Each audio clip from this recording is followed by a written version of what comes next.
Assalamualaikum warahmatullahi wabarakatuh. Alhamdulillah, nahmaduhu wa nasta'inuhu wa nastaghfiruh wa na'udzu billahi min shururi anfusina wa min sayyiati a'malina. Man yahdihillahu fala mudilla lahu wa man yudlil fala hadiya lahu. Ashhadu an la ilaha illallah wahdahu la syarika lahu wa ashhadu anna Muhammadan abduhu wa rasuluh, amma ba'da. Hadirin dan hadirat yang dirahmati Allah, kita sambung semula hadis kita ini masih lagi di dalam bab sifatus salat daripada kitab Bulughul Maram.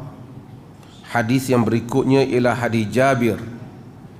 Pada kuliah yang lepas kita membahaskan hadis Imran bin Husain, di mana Nabi SAW menyuruh beliau yang ketika itu ditimpa penyakit buasir, salli qa'iman fa in lam tastati' fa qa'idan fa in lam tastati' fa 'ala jam.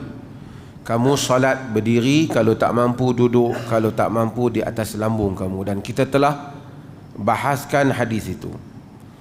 Al-Hafiz Al-Imam Ibn Hajar Al-Asqalani dia membawa hadis yang lain bagi melengkapkan ataupun bagi menjelaskan keadaan-keadaan salat apabila seseorang itu di dalam keadaan tidak mampu bagi pergerakan-pergerakan tertentu.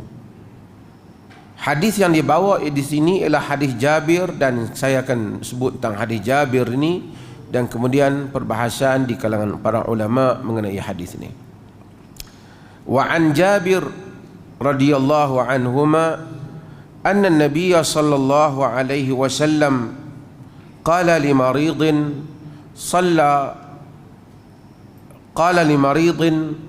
salla ala wisadatin farama biha wa qala salli ala al-ardi in istata'ta wa illa fa'awmi ima'an waj'al sujudaka akhfada min ruku'ika. Rawahul Baihaqi bisanadin qawi walakin sahahu Abu Hatim waqfahu. Hadis ni ada sedikit masalah dia dan saya akan bincangkan tentang masalah daripada Jabir radhiyallahu an. Jabir radhiyallahu anhuma, Jabir bin Abdullah, dia adalah merupakan sahabi dan bapaknya juga merupakan seorang sahabi.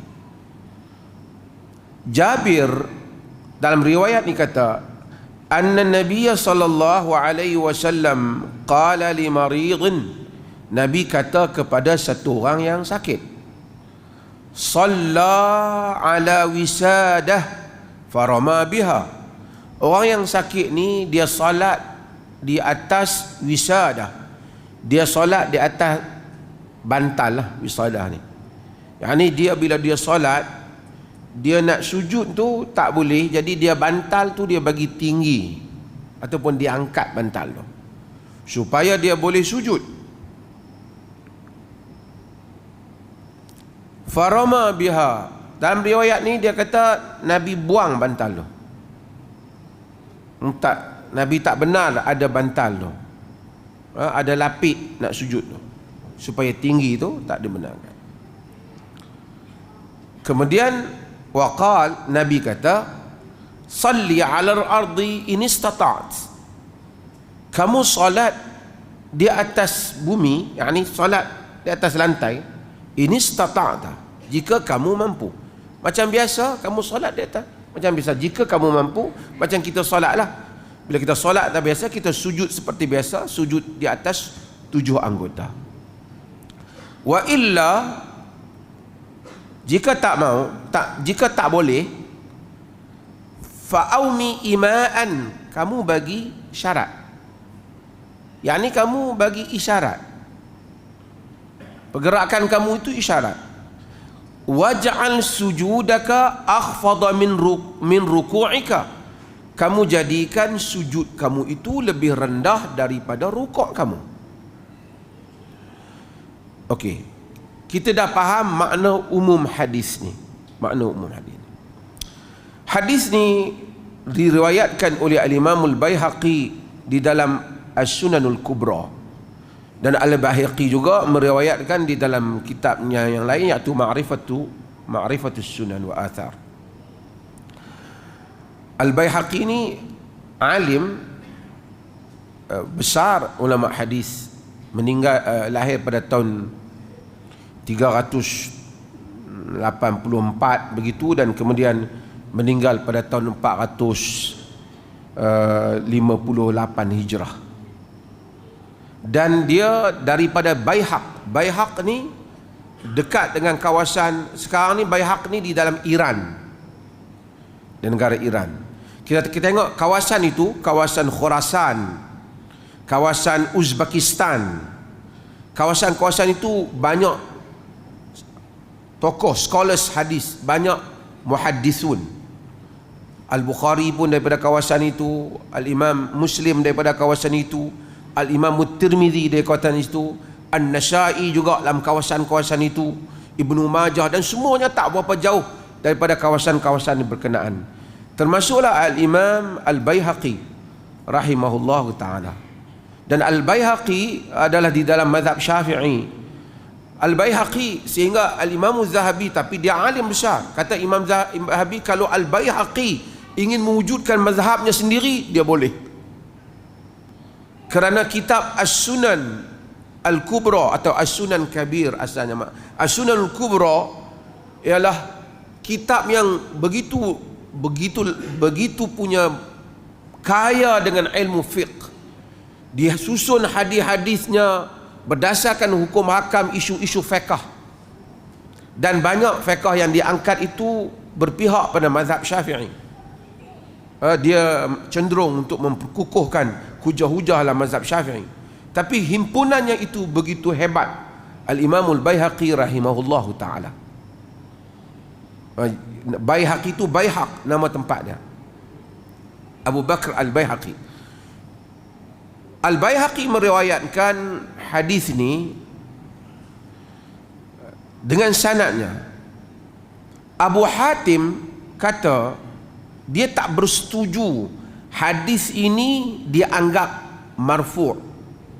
Maksudnya dia tak bersetuju hadis ni Rasulullah yang berlaku, Rasulullah yang sabda ataupun Rasulullah yang lakukan.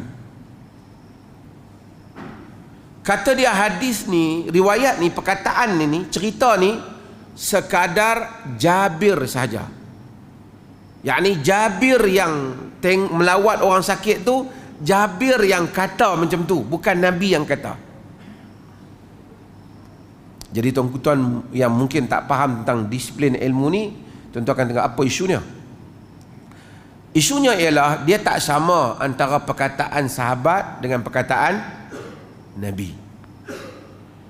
Kalau perkataan itu sabit daripada Nabi SAW, maka tak ada bantahan lah. Cuma bagaimana kita nak faham perkataan itu. Tapi kalau benda itu ataupun perkataan itu ataupun perbuatan itu adalah merupakan daripada sahabat, bukan daripada Nabi, maka para ulama berkhilaf pendapat tentang hal ini. Dia panggil mauquf. Mauquf. Kan? Kalau kehantar kat Nabi tu, angkat ke Nabi, dia panggil marfu'. Kalau sampai setakat sahabat tu, dia panggil mauquf. Riwayat yang mauquf ataupun perbuatan-perbuatan ataupun perkataan sahabat khususnya, adakah qaulu sahabi hujjah? Adakah perkataan sahabat itu hujjah? Kalau sahabat bagi satu pendapat, hujjah ataupun tak? Al-Imam Syafi'i pada mazhabnya yang qadim, yang lama, dia kata hujjah. Tapi pada mazhabnya yang baru, dia kata tidak hujjah. Dia kata terkenal perkataan Imam Syafi'i, hum rijal wa nahnu rijal. Mereka itu tokoh, kita juga tokoh. Maksudnya seperti mana mereka boleh memberi pandangan dalam hukum, kita juga boleh memberi pandangan. Majoriti para ulama, mereka membahaskan perkataan sahabat. Kalau sahabat kata hukum macam ni, Nabi tak kata, sahabat tu yang kata. Adakah kita mesti pegang? Ataupun boleh kita memberi pandangan yang berbeda? Mereka semua bersetuju kalau sahabat tu kata dan semua sahabat sepakat, kalau itu ijma', tak boleh tolak. Seperti sudus 1/6 untuk nenek harta pusaka, tak ditolak. Bila Abu Bakar tanya, Muhammad bin Maslamah jawab dan semua setuju, tak ada siapa bangkang, ini dipegang. Kalau perkataan sahabat tu kata dan perkataan itu masyhur di kalangan sahabat, pendapat tu, dan tak ada orang bangkang. Yang tadi semua setuju, yang ni taklah semua setuju, tapi orang semua tahu, tapi orang tak bangkang, orang tak i'tirad, orang tak objek di kalangan sahabat. Mereka kata yang ni pun terima. Cuma yang mereka tak terima, ataupun mereka berkata ada pilihan. Kalau sahabat ni bagi pendapat, sahabat ni bagi pendapat yang lain. Jadi hatta di kalangan sahabat khilaf. Seperti pendapat Abdullah ibn Umar, pendapat Abdullah ibn Abbas, yang kadang-kadang berbeza antara keduanya.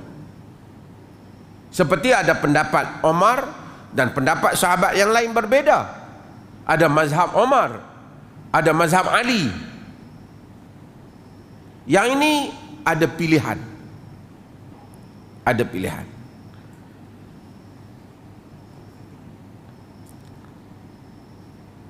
Habis. Itu secara umum perbahasan tentang qaul sahabi, ringkas. Jadi ulama-ulama bahas. Kalau sahabat ni kata, semua agree, kita ambil. Kalau mereka berbeza, kita juga boleh berbeza dengan mereka. Satu bab lagi ialah pendapat yang disandarkan atau perkara yang disandarkan kepada sahabat Nabi, tapi kita tak boleh faham kata dia yang kata. Mesti benda ni mari pada Nabi. Contoh apa? Contoh yang bukan hukum fiqh.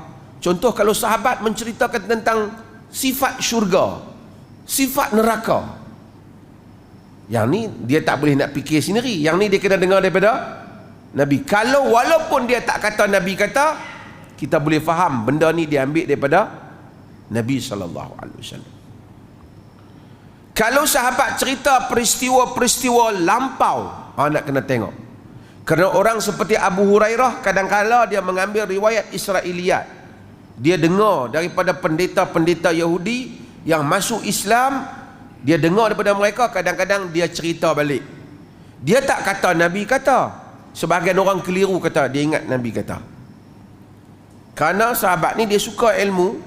Bila orang-orang Yahudi yang masuk Islam, mereka banyak cerita tentang kitab-kitab mereka yang lama. Kadang-kadang bila mereka dengar nama satu Nabi ni, dia orang cerita, oh dalam Taurat kata macam ni, kan? Dalam Talmud kata macam ni umpamanya. Kadang-kadang tak ada. Macam kita dengar cerita Zulaikha, Nabi Yusuf kahwin dengan Zulaikha, tak ada dalam riwayat daripada Nabi SAW. Kemungkinan cerita itu datang melalui Zaid bin Arqam ataupun seumpamanya, yang mereka dengar daripada orang Yahudi. Nama Bunyamin, saudara Nabi Yusuf umpamanya, tidak ada dalam riwayat yang sahih daripada Nabi, tak ada dalam Quran. Sebab tu bila orang kahwin, satukan hati kami seperti Yusuf dan Zulaikha dan seumpamanya, itu tidak ada asasnya daripada riwayat yang sahih. Tak ada asas. Tapi cerita orang-orang Yahudi menceritakan kononnya Nabi Yusuf kahwin dengan Zulaikha tu, yang dia tu isteri kepada mak angkat dia dan merupakan isteri kepada menteri. Dalam riwayat tak ada. Okey. Tapi kalau sahabat cerita satu hukum, hukum ni kita tak boleh nak faham, nak ijtihad tak boleh, mesti dia dengar daripada Nabi. Atau menceritakan peristiwa akan berlaku pada akhir zaman, mesti dia dengar daripada Nabi. pasal benda yang tak boleh diandai. Kita anggap, kita kata dia dari segi sanadnya sampai pada sahabat, tapi dari segi hukumnya marfu' kepada Nabi. Tuan-tuan boleh follow saya ni? Jangan mengantuk, hilang. Hadis ni yang kalaulah kita menerima pendapat Abu Hatim dan beberapa orang lagi yang kata sekadar Jabir bukan Nabi, adakah perkataan Jabir ni ijtihad dia tentang sifat solat ni, rendahkan sikit ni, ataupun sebenarnya Jabir ambil daripada Nabi SAW? Jadi ada dua. Sebahagian mereka kata hadis ni kalaupun setakat Jabir, hakikatnya daripada Jabir ambil benda tu daripada Nabi SAW. Tuan-tuan faham ke ni saya cerita ni? Supaya bagaimana betapa ulama hadis begitu teliti sesuatu hal yang nak disandarkan pada Nabi. Hatta sahabat dah ganti. Jabir riwayat no bukan Nabi, Jabir je ini. Padahal amalan di dalam konten teks hadis ni tidaklah bercanggah. Tapi kenapa mereka detail? Kerana agama memerlukan pendetailan. Agama based on evidence based. You claim ini daripada Nabi, you prove it, you buktikan. Tiba-tiba main satu zaman tak payah buktikan apa, siap mimpi terus jadi agama. Yang ni mimpi, Habib ni mimpi, wali ni mimpi, semua jadi amalan agama. Ulama-ulama begitu berhempas pulas membahaskan hadis ni dengan menyatakan berbagai-bagai jalur sanad, nak sokong pula riwayat ni, bawa mari riwayat Abdullah bin Umar dan seumpamanya yang nak sama lebih kurang bab ni, pun mereka kata tak begitu kuat untuk mengangkat. Mari-mari cukup dengan satu mimpi, keluar habaq mai. Ini tu dia amalan kita dapat dan mimpi malam tadi. Siapa mimpi? Tak tahulah. Mangkak mana mimpi kah? Pakai. Tuan-tuan yang dirahmati Allah, maksudnya agama. Sebab itu agama ini diambil dengan teliti. Inna hadzal ilm dinun fanzuru amman ta'khuduna dinakum. Sesungguhnya ilmu ini adalah agama, kata Muhammad ibn Sirin. Kamu kena tengok daripada siapa kamu ambil agama kamu. Balik pada hadis ni. Hadis ini daripada Jabir bin Abdullah. Jabir bin Abdullah adalah merupakan sahabi jalil dan bapaknya Abdullah bin Amr Ibnul Haram merupakan sahabat. Dan bapak dia Jabir ni, Jabir ni ada kisah dia sebab dia korek kubur bapak dia. Bapak Jabir ni meninggal di dalam peperangan Uhud. Sebab kata Jabir, lama qutila abi ja'altu akshifu al-thawba an wajhi wa abki. Apabila bapak aku mati, aku pi singkap kain yang tutup muka dia tu dan aku menangis. Yanhaunani anhu, orang lain larang aku, apalah jangan menangis. Wa Nabi SAW la yanhani, tapi dia kata Nabi tak larang aku. Nabi tengoklah aku menangis tu, Nabi tak kata. Tuan-tuan, bapak dia ni mati syahid dalam peperangan. Dia pun ingin syahid. Malam sebelum peperangan tu bapak dia jumpa dia dah. Bapak dia kata, besok aku mati.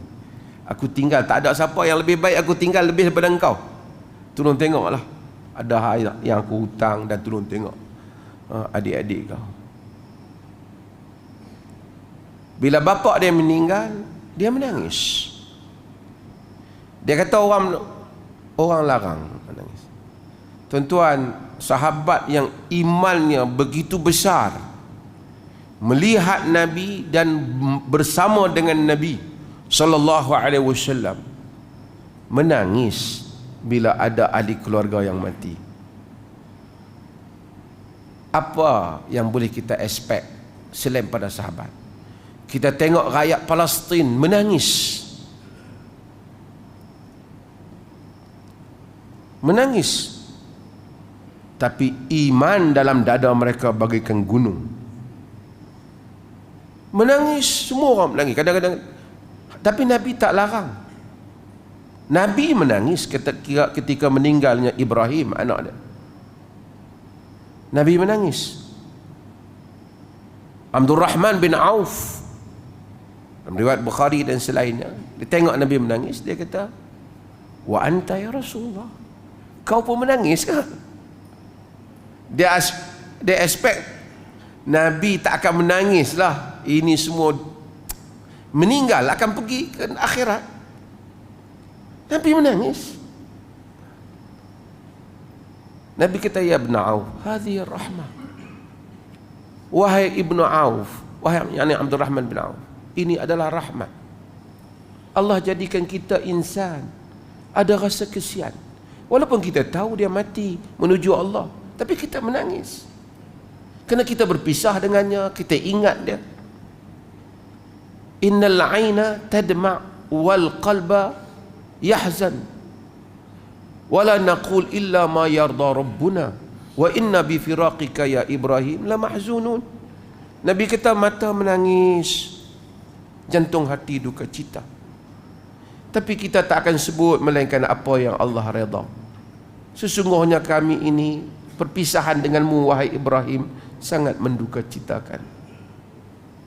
Nabi menangis.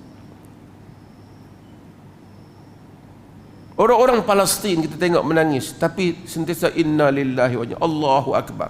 Berapa ramai sekarang ni di Eropah yang masuk Islam kerana melihat rakyat Palestin yang sabar di atas musibah yang menimpa mereka.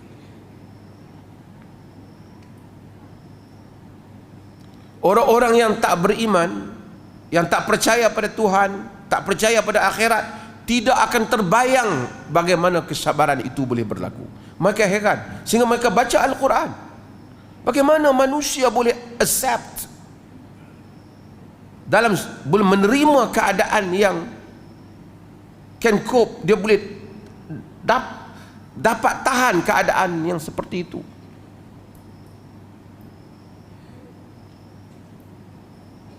Melainkan di dalam dada mereka ada satu keyakinan yang besar. Mereka baca Quran. Dan Nabi menjadi teladan pada kita bahawasanya manusia ini sedih. Orang tengok orang Palestin menangis-nangis, ya sedih. Dalam sejarah apa? Sahabiah, seorang sahabiah wanita Nabi Al-Khansa. Nama Al-Khansa binti Amr As-Sulamiyah.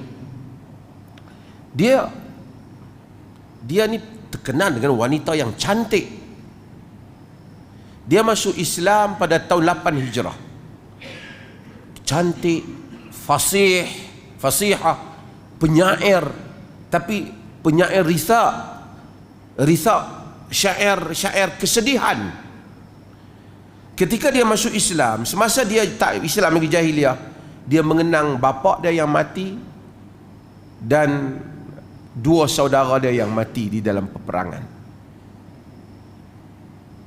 Dia daripada Mudar. Saudara dia Sakhar dan Muawiyah. Bila dia masuk Islam, dia masih lagi, walaupun dia masuk Islam, tapi dia masih lagi mengingati keluarga dia yang mati tu. Dia duduk sedih, dalam kesedihan. Sebagai riwayat kata dia gantung kasut saudara dia tu di tengkuk dia. Pada zaman Nabi, hatta Nabi dah tak ada. Pada zaman Abu Bakar, pada zaman Umar, masa dia masuk Islam, dia bawa anak-anak dia juga jumpa Nabi. Mesti Islam semua mereka. Tapi dia tu terbawa-bawa kesedihan masa jahiliah, sehingga orang kata pada dia, wah Khansa, tak boleh kau dah masuk Islam ni. Orang kata pada Amirul Mukminin Umar supaya nasihatkan Khansa. Umar dalam riwayat jumpa Khansa, kata ittaqillah. Kata ketika itu sedang di dalam kata sebagai riwayat kata sedang tawaf, Umar jumpa dia. Ittaqillah wa aiqidhi bil maut. Takutlah Allah dan yakinilah maut.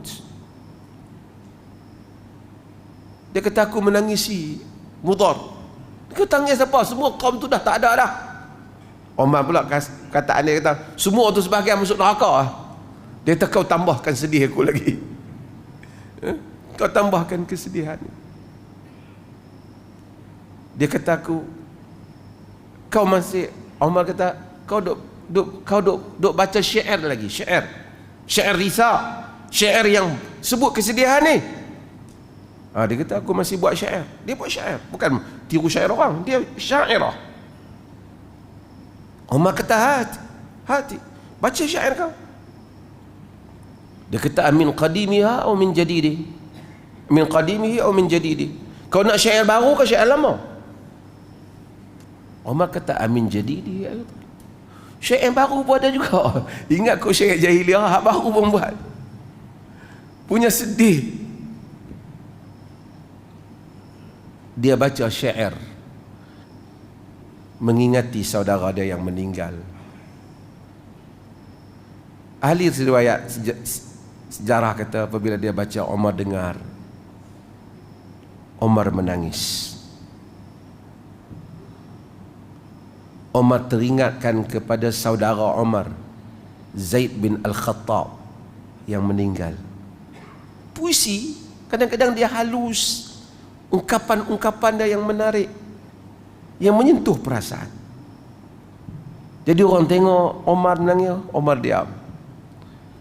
Umar kata da'uha likulli imri'in yabki sajwa. Biarlah kat dia, setiap orang menangisi kesedihannya sendiri.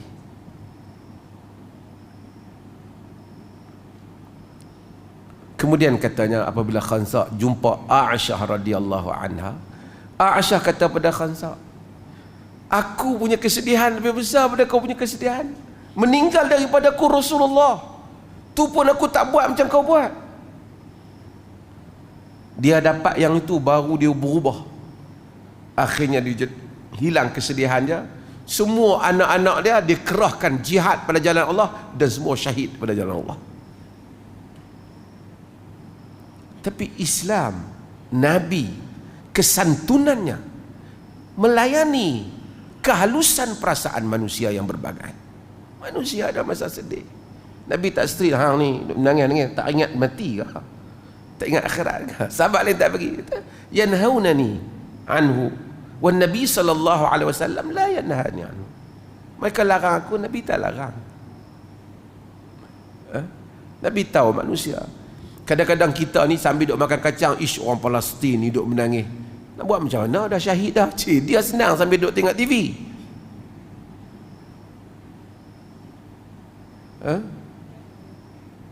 Ini patut kita yang menyertai perjuangan.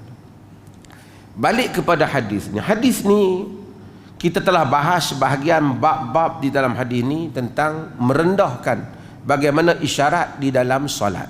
Dan kita telah bahaskan macam mana kalau satu orang itu mampu duduk, tak mampu berdiri, mampu duduk, dan semua pendetilan itu pada kita telah bahaskan pada kuliah yang lepas. Cuma saya nak sebut beberapa hal yang mungkin untuk orang-orang yang orang yang bermusafir. Kadang-kadang yang tak boleh sempurnakan solat ni bukan saja orang sakit, tapi juga kadang-kala membabitkan orang yang naik kenderaan. Contohnya orang naik kapal terbang, naik kapal pada zaman dulu. Naik kapal pada zaman dulu. Kalau kapal tu macam besar, mungkin dia boleh berdiri tak kapal tu. Solat macam biasa, macam kita duduk naik cruise, kita boleh solat. Tapi kalau kapal tu kecil, macam mana satu orang nak solat di atas kenderaan yang seperti itu? Ataupun seperti kapal terbang, ataupun kereta api. Kalau kereta, kita naik, bila nak sembahyang fardu, kita wajib berhentilah. Sebab kalau tidak, tak dapat menyempurnakan salat. Wa idza amartukum bi syai' fa'tu mastata'tum. Kan? Apabila Allah perintah sesuatu, kita datangi dengan kadar kita mampu, dan itu kita mampu. Berhenti kereta kita mampu. Jadi kita kena berhenti. Sembahyang sunat, nawafil kita boleh buat di atas kenderaan. Tapi sembahyang fardu, naik kereta kita kena berhenti. Tapi kalau kereta api, kita tak boleh kata habang kat driver depan berhenti Zat. Kan? Aku nak sembahyang kau. Kereta api ni laju, tak boleh nak berdiri. Demikian juga kapal terbang. Juga kalau kita naik bot ataupun kapal bergerak di laut, macam mana? Dan ini menimbulkan perbincangan di kalangan ulama. Ada hadis yang diriwayatkan oleh Al-Hakim An-Naisaburi, dan dia mensahihkan hadis itu dan disetujui oleh Imam Az-Zahabi, tapi sebahagian pengkritik hadis seperti Al-Albani mempertikaikan beberapa rawi yang ada di situ. Cumanya dalam riwayat itu daripada Ibnu Umar, apabila su'ilan Nabi SAW, ditanya Nabi SAW anis salati fis safinah, tentang salat di atas kapal, sembahyang di atas kapal. Kaifa usalli fis safinah, macam mana aku nak sembahyang atas kapal? Nabi SAW kata, salli fiha qa'iman illa an takhaful gharq. Kamu sembahyang di atas kapal itu dalam keadaan berdiri, melainkan jika kamu takut tenggelam. Artinya apabila kita naik kenderaan, kita sembahyang fardu, kita wajib sempurnakan salli qa'iman. Hendaklah kamu sembahyang berdiri. Fa illam tastati', jika kamu tak mampu, barulah kamu duduk.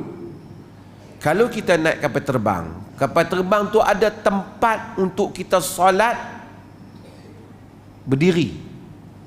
Biasanya Saudi Air, ataupun biasanya kalau kita naik business ataupun first class, kita boleh ada ruang untuk kita sembahyang berdiri. Kita wajib berdiri.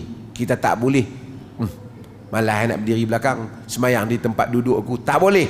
Sebab kita mampu berdiri. Jika kita mampu berdiri di tempat kita tu, kita kena berdiri. Kerana asalnya kita hendak wajib berdiri, melainkan kita tak mampu. Dia ada beberapa keadaan untuk orang yang solat atas kenderaan. Kita ambil kapal terbang lah, ataupun kapal, ataupun kereta api laju, ataupun seumpamanya yang tak boleh berhenti. Kalau kapal yang besar tu tak timbul masalah. Kita boleh naik, kita boleh menghadap kiblat, dan kemudian kita boleh berdiri. Tapi kalau kita tahu, kalau kita naik kapal terbang ni, pertama kita mungkin tak boleh berdiri. Sebab kita apa? Kita pun duduk ekonomi, ya kan? Ataupun kapal terbang yang jenis tak ada tempat untuk kita salat. Dan kalaupun kita boleh berdiri, kemungkinan kita susah nak menghadap kiblat. Ada banyak perkara-perkara salat yang kita akan tertinggal dan tak boleh penuhi benda-benda yang wajib dilakukan di dalam salat. Kalau kita tahu hal yang sedemikian, dan penerbangan kita itu umpamanya kita nak fly pukul 4 petang umpamanya, ataupun kita nak fly pukul 8.30 umpamanya malam, maka kita hendaklah solat di luar sebelum masuk kapal terbang. Kerana di luar ni kita boleh solat sempurna. Terutama apabila pertama, kalau telah umpamanya kapal terbang fly pukul 3, kita masuk zuhur pukul 1.30, kita wajib sembahyang zuhur di luar ni, kerana itu sempurna. Kalau dah naik atas kapal terbang, tidak sempurna. Ataupun kapal terbang kita pukul 4, kita boleh jamak siap-siap Zuhur dan Asar. Kalau kita musafir lagi, kita jamak siap-siap di bawah. Kalau tak musafir pun kita boleh jamak tamam. Karena itu sempurna.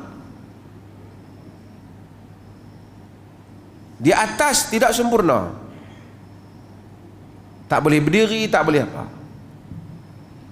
Kalau sekiranya kita dah naik kapal terbang, kata kita fly pukul 1, kapal terbang kita dijangka sampai pukul 7 malam ataupun sampai pukul 8 malam. So kita akan, kalau kita nak solat tak boleh, nak belum masuk waktu. Solat waktu masuk ketika di dalam penerbangan. Ketika itu kita solat di dalam kapal terbang mengikut keadaan yang kita mampu. Tuan-tuan faham ya? Okey, saya bagi keadaan yang lain pula. Kalau kita fly pukul 1, kita sampai pukul 4. Kita tahu kita boleh sampai pukul 4. Bila kita sampai pukul 4, waktu masih ada. Kerana kita musafir, kita boleh jamak qasar. Maka kita tak salat di atas kapal terbang, kita salat di bawah. Kerana kita mampu untuk salat dengan sempurna, berdiri di luar daripada kapal terbang. Tak boleh kita dah masuk waktu, katalah kita naik kapal terbang pukul 2, kita sampai lagi 2:30, kita pun nak semayang atas kapal terbang. Maksudnya saya nak semayang atas terbang, semayang atas terbang senang sikit, duduk lagi turun ke bawah lagi nak kena berdiri. Tak boleh dia lakukan hal itu, kerana dia mampu untuk berdiri dan dia ada ruang untuk berdiri. Melainkan dia tahu kalau dia sampai, walaupun ada masa, tapi dia dah tak sempat, sekali dia nak untuk buat pasport dia, urusan di kaunter, di border nanti macam-macam, dan dia akan lepas waktu, boleh dia solat di atas kapal terbang. Tetapi kalau masa dan ruang dia masih ada, hendaklah dia solat dalam keadaan yang elok. Kalau dia dah solat atas kapal terbang, itu yang dia mampu ketika itu, dia tidak perlu mengulangi solat dia. Tak ada solat hormat waktu dan seumpamanya. Kita tidak pakai qaul itu. Kita kata apa yang dia mampu, fa in lam tastati' fa qa'idan. Jika kamu tak mampu, kamu duduk. Ketika itu memang dia tak mampu. Kalau dia keluar nak tunggu kapal terbang sampai, waktu pula habis. Dan ini perlu kita fahamkan kepada saudara-saudara kita yang kadang-kadang musafir dan seumpamanya. Setengah orang di bawah dia boleh semayang. Dia nak fly pukul 2:30, kita kata semayang lah. Dia kata sagi semayang atas kapal terbang lah. Dia tak boleh macam tu. Sedangkan dia boleh dah masuk waktu zuhur dah. Dia boleh semayang dengan sempurna, dengan berdiri. Tak apalah kalau dia musafir, raka'atain, 2 rakaat. Tapi dia berdiri. Kenapa dia memilih nak pergi semayang duduk? Kerana sengaja nak naik kapal terbang, nak semayang duduk, nak ada experience sikit. Dia kata tak boleh. Dia bukan main pengalaman-pengalaman. Ini mesti dibetulkan. Siapa yang tak betul dulu, dia tersilap, afallahu amma salaf, Allah maafkan apa yang lepas. Tapi yang ke depan, kerana menunaikan hadis Nabi SAW ini, jika kamu tak mampu, maksudnya kalau kita mampu, hendaklah kita solat dalam keadaan seperti yang diperintahkan, iaitu berdiri. Seperti yang diperintahkan, iaitu berdiri. Dan ini untuk saudara-saudara kita yang musafir dan kita yang naik kereta api juga sama. Atas kereta api mungkin kita tak boleh nak berdiri. Kereta api laju tu, tak bolehlah kita tengok ruang tengah ni kita semayang. Orang nak lalu tak boleh. Woi, orang nak semayang lah. Semayang lagi penting daripada apa nak lalu. Tak boleh macam tu. Itu bukan, that is not our right. Itu bukan kita punya tempat. So kita tak boleh ambil tempat orang nak lalu lalang di situ. Bahkan Imam Malik menyebut kalau orang lalu juga di hadapan kita, kita yang berdosa. Bukan dia yang berdosa, kerana kita telah sekat laluan orang. Ini disebut oleh Al-Hafiz bin Hajar di dalam Fathul Bari. Dan ini ada hal-hal ni kita hendaklah tahu. Satu lagi, orang yang sakit, bila dia pergi, dia katalah dia sakit, dia pergi berubat, dia orang Perlis ni pergi masuk hospital di Kuala Lumpur. Berapa lama nak duduk hospital ni? Tak tahulah. Doktor kata kalau hari ni siap, hari ni balik, esok siap, esok balik. Dulu esok kalau tak siap kena tunggu. Jadi sepanjang dia duduk di situ dalam keadaan menunggu doktor siap kerja, dan dia tidak menentukan berapa hari dia nak duduk di Kuala Lumpur itu, maka dia boleh untuk jamak dan qasar. Ini memberi kemudahan kepada orang-orang yang duduk di katil, yang duduk di hospital. Dan kalau dia di hospital, kita dah bincang pada kuliah yang lepas, kalau tak ada siapa yang boleh mengarahkan dia ke arah kiblat, dia semayang mengikut apa yang dia mampu. Di dalam riwayat ini, Nabi SAW yang disandar pada Nabi ini, wa illa fa'aumi ima'an, kalau tidak, kau bagi syarat, waj'al sujudaka akhfadha min ruku'ika, jadikan sujud engkau lebih rendah daripada rokok engkau. Dan tak ada diletakkan, ini setengah orang dia lebih pandai lagi, dia buat ni kerusi yang ada tempat sujud. Hadis ini tak benarkan, dan majoriti para ulama dalam semua mazhab tak membenarkan buat tempat sujud angkat bagi dah dia nak sujud, tak boleh. Dia buat kerusi tu yang ada tinggi sikit, senang, dia tunduk sikit, dari dia kena tempat sujud. Ini dilarang. Dalam riwayat ni Nabi buang, dia angkat bantal tu, dia angkat bantal tu, Nabi buang. Dan ini hendaklah kita, kerana kita la yukallifullahu nafsan illa usaha, Allah tidak mentaklifkan, membebankan, melainkan dengan kadar yang kadar dia mampu. Wallahu ta'ala. Hadirin yang dirahmati Allah, setelah kita faham hadis-hadis ni, dua hadis ni, dan lepas ni kita akan pergi pada hadis tentang sujudus sahw, kita akan faham bagaimana agama menyuruh kita mentaati Allah Azza wa Jalla dengan kadar yang kita mampu melakukannya. Jika berlaku ketidakmampuan, maka agama mempunyai kelonggaran seperti mana yang kita bahaskan dalam hadis-hadis yang lepas. Para sahabat radhiyallahu anhum ajma'in, kita tengok Jabir, kita tengok bapa dia, kita tengok tadi saya cerita tentang Al-Khansa dan selain, banyak sahabat-sahabat yang lain. The whole picture of their life, keseluruhan kehidupan mereka ialah perjuangan untuk mengangkat, mengagungkan Allah Azza wa Jalla. Pada zaman hayat Rasulullah, selepas Rasulullah tidak ada. Dan demikianlah mereka menikmati hidup, sehingga mereka menjadi generasi yang terbaik, yang Syekh Qutb sifatkan Jailul Quranil Farid, generasi Al-Quran yang unik, disebabkan kehidupan yang begitu baik, bukan kerana mereka kaya, tapi khairun nasi qarni, sebaik-baik manusia pada zaman aku itu, kerana betapa mereka itu telah menjadikan perjuangan hidup mereka seluruhnya bagi mengangkat li'a'la'i kalimatillahi hiyal ulia, bagi mengangkat kalimah Allah yang paling, supaya berada pada tempat yang tinggi. Saya ingin sentuh hal ini untuk diri saya dan tuan-tuan sekalian. Dalam hidup ni kita tengok macam-macam orang buat kerja, urusan. Ada orang, saya tengok ada macam-macam badan yang pertubuhan, mari jumpa, baguslah kan, mereka beraktiviti.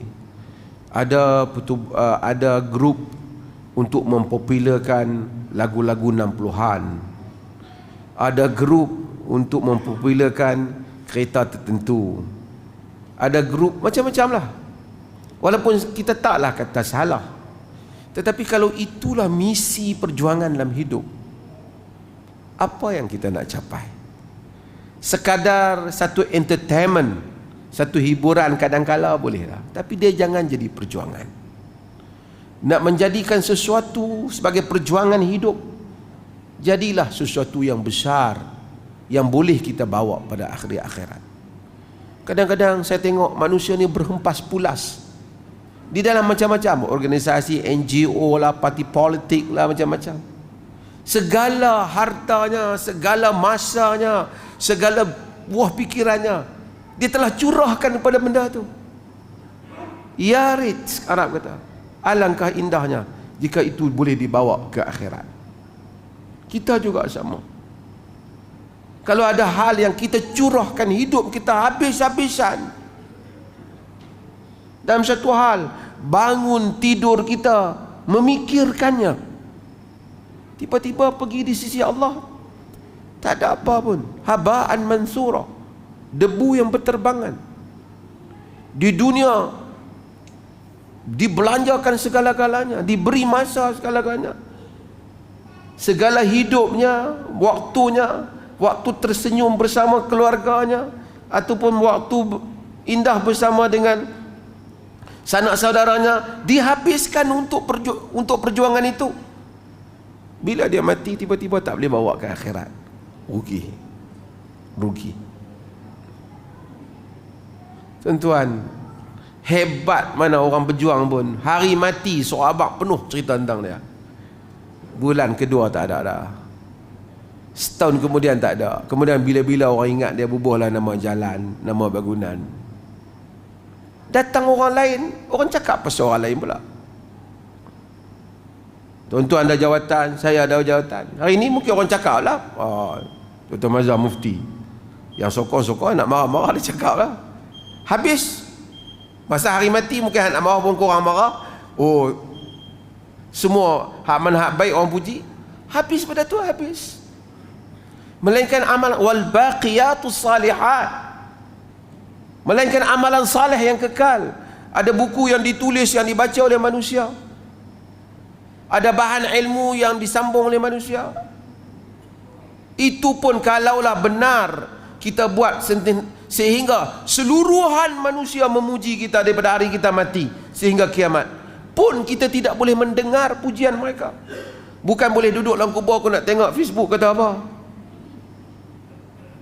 Tak ada. Kalaupun seluruh dunia serentak memuji kita, kita tak tahu, kita sudah pergi ke alam yang lain. Melainkan jika satu orang menyatakan Rabbi ghafirhu, Allah maghfir lahu warhamhu, ya Allah ampunkanlah dia dan kesian pada dia. Supaya kita faham tentang nilai hidup ini, mengapa kita membaca sejarah sahabat dan mendekatkan kita kepada Rasulullah sallallahu alaihi wasallam. Semalam saya cakap, siapa yang tengok podcast saya, dia cakap benda yang sama. Agama ni kita perlu melihat pada dimensi dia yang betul. Dimensi dia yang betul. Lately ni, kebelakangan ini, manusia mari benda-benda yang tidak, generasi yang lepas tak berapa mendengarnya. Cerita wali, cerita Habib Sakti, cerita ni Habib isap rokok, baju tak pakai, seluar pakai macam cawat saja, tu wali kutub. Ada pula wali yang boleh padamkan api neraka. Kalau tak kerana malu pada Allah Ta'ala, dia nak padamkan api neraka tu. Ada wali minum kopi, selagi mana kopi ada di mulut, malaikat mengampun ni dosa. Dan manusia yang tak melihat, tidak ada zauq, tidak mengenali agama, tak faham agama dalam kerangkanya yang sebenar, dia suka terpengaruh. Oh, dia ini wali ni anak cucu Nabi, mai daripada mana, tengok punya handsome, pakai serban. Itu dia jadi tajuk dia. Pertama saya sebut keturunan. Anak siapa, mak kita siapa, ini bukan pilihan kita. Ini Allah yang takdirkan. Kalau itulah yang menjadi penilaian di sisi Allah semata-mata, nanyalah kita yang lahir di kalangan mak pak macam ni.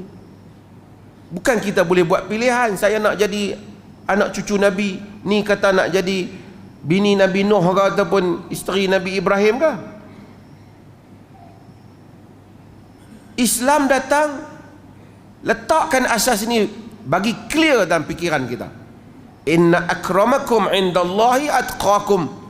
Yang mulia di sisi Allah di kalangan kamu ialah yang bertakwa kamu. Man batta'a bihi amaluhu lam yusri' bihi nasabuhu, kata Nabi. Siapa yang amalannya perlahan, nasabnya, keturunannya tidak akan mempercepatkan kedudukannya di sisi Allah. Hadis sahih riwayat Muslim. Supaya Nabi nak remind kita, kullukum min Adam wa Adam min turab.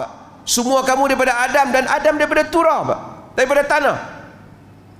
La fadla li arabiyyin ala a'jami wala a'jami ala arabi. Tak ada mulia orang Arab atas orang bukan Arab, bukan Arab atas Arab. Oh, yang merah atas hitam, hitam, tak ada. Illa bitaqwa, melainkan dengan takwa. Kemudian kalau ada takwa, ada orang keturunan Nabi, tentulah dia lebih pada kita. Kita sayang kepada Nabi SAW, tentulah kita sayang pada anak cucu dia.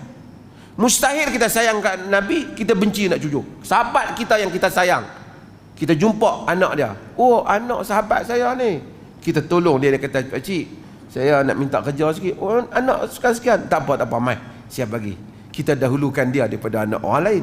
Sebab apa? Kita sayang kat pak dia. Kita sayang pada Nabi, kita dahulukan keluarga dia. Tetapi kita sentiasa ingat yang mulia di sisi Allah ialah taqwa. Pun begitu, Nabi tak suruh Ali jadi khalifah. Nabi kata, muru Abu Bakrin wal yusalli bin nas. Suruh Abu Bakar dia jadi imam pada manusia. Selepas daripada itu, sahabat tak kata Ali, mereka ambil Umar. Selepas daripada itu, berlaku pungutan suara. Abdul Rahman bin Auf pungut suara antara Uthman dan Ali. Majoriti pilih Uthman.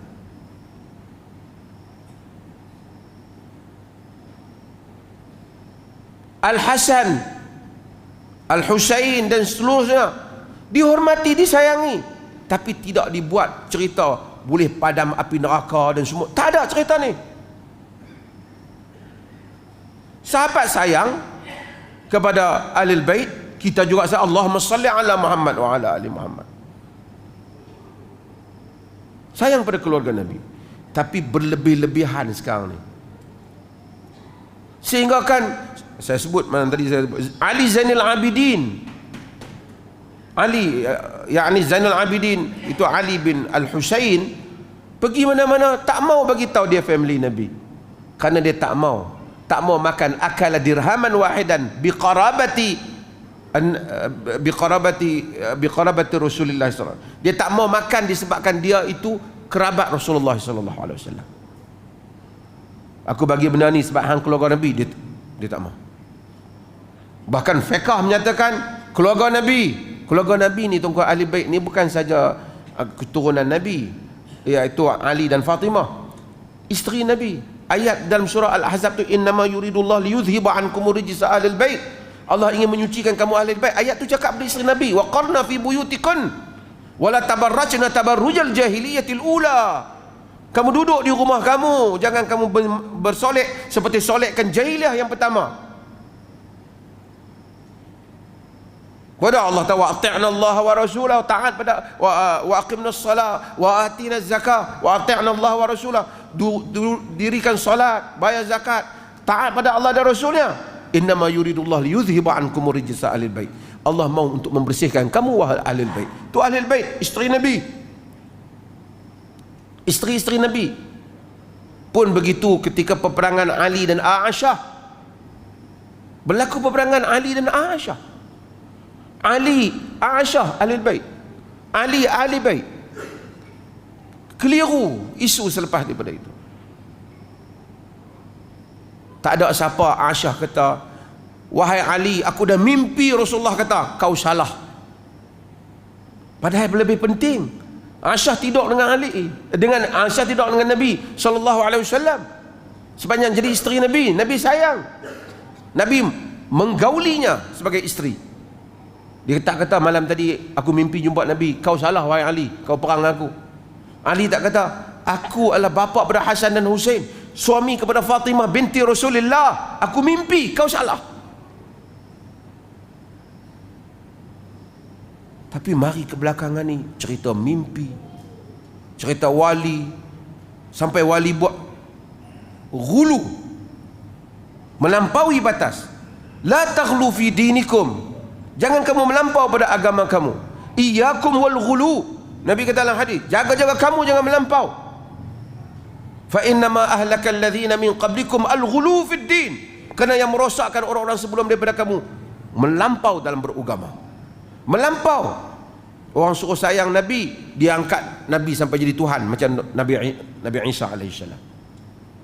Orang suruh sayang Ahlul Bait, dia berlebih-lebihan dan nak jadi macam dengan Syiah. Dan ini dulu tak ada hal ni, kebelakangan ni ada. Kerana tasawur, gambaran Islam itu tidak masuk secara jelas dalam fikiran kita. Islam asasnya Rabbaniyah Islam, syumul Islam, sifat Islam, itu kita tak masuk. Masuk bab, baru hari ni semayang, baru hari kemarin pergi cari bidik tasbih, bubuh serban apa di bau ni, pakai jubah, terus nak ikut wali kutub. Ini semua cult, opium.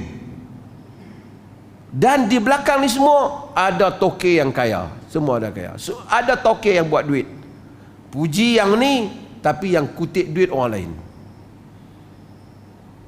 Sebab tu kita sentiasa ingatkan, back to the, balik kepada apa yang Nabi dan para sahabat radhiyallahu anhum ajmain amalkan. This is our religion. Itu agama kita. Jika tidak, kita sentiasa dalam kekeliruan. Bukan kita tak boleh, kita memang sayang keluarga Nabi. Bila dia kata dia keluarga Nabi, kita sayang dia. Tapi bukan seperti mana yang dianggap oleh sebagian pihak.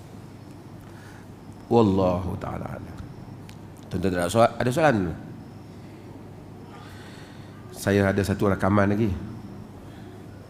InsyaAllah tinggal kita jumpa lagi minggu depan. Sekian. Assalamualaikum warahmatullahi wabarakatuh.